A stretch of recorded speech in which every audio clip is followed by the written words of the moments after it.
We must change now. We must change now. We must change now.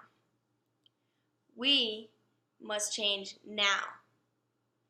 We must change now.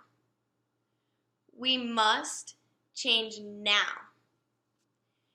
Chapter 14 of the textbook states that the speaker's face conveyed 55% of the information, the vocalics conveyed 38%, and the words conveyed just 7%.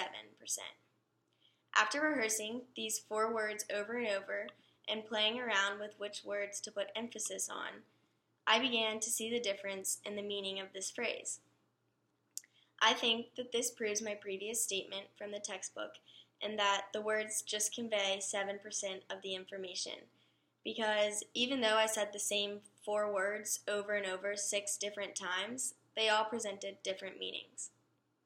For instance, when I put more emphasis on the word must, I am more strongly conveying to the audience that there is no option except for change.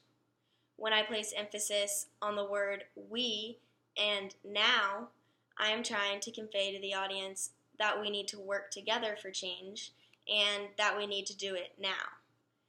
I also tried to indicate more emphasis by using hand gestures on those words.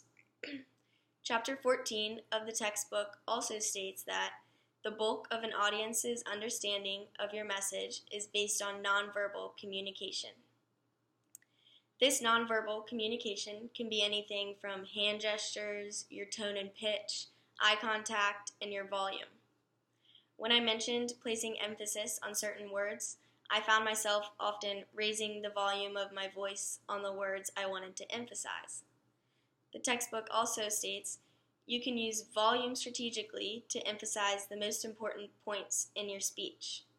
But it is really important to select these words carefully, because if you overemphasize everything, then your whole speech and everything you're saying won't seem that important, and what you're trying to say won't stand out with emphasis.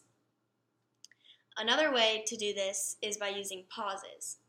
Our textbook also states pauses are brief breaks in a speaker's delivery that can show emphasis and enhance the clarity of a message.